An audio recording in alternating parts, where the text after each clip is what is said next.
Earlier in our year-end interview with interim Toronto Police Chief James Raymer, we spoke about the calls to defund the police, the anti-black racism in the service, and the promises made to deal with those issues. But we also spoke about the role police played in dealing with COVID and the ongoing gun violence in our city. Our gun calls, fortunately, we've developed some different strategies this year that I think that have helped been effective, in a year that was trending to be very high. The use of guns is still pretty prevalent. Yes. A 12-year-old boy being shot and killed recently in the city.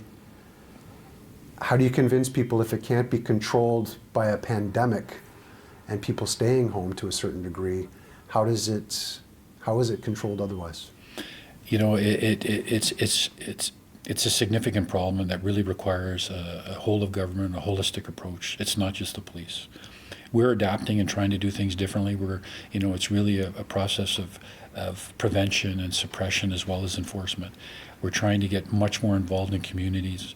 We're trying to be much more surgical in our approach, which includes what we're doing in terms of adding resources into gang prevention, working closer with the community, trying to work with the families of people that are involved so that we can sort of break the cycle and give them some opportunity, direct them to other social services and create that relationship as well. This has been a year of adjustment for everyone with COVID-19.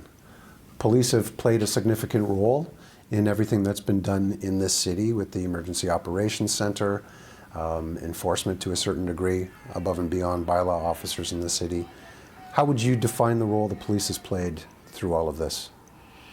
Our people have done extraordinarily good work.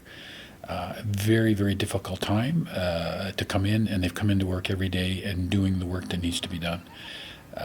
We work with fire, ambulance, and the hospitals on a regular basis, and it is always a partnership.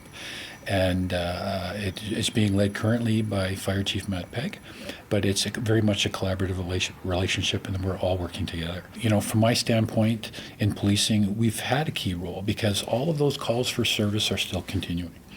Although we're trending down in most things this year, which is, I think, reasonable given, people being isolated and in their homes, there's still a significant demand for service. Our people have been coming to work, doing extraordinary work, and still having to do all those calls for service. And I'm very, very actually proud to lead them.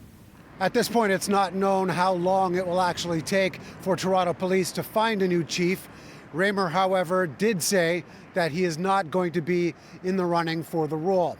Instead, he will focus on trying to tackle some of those goals laid out by the board and hoping he can have some sort of impact before his time is through.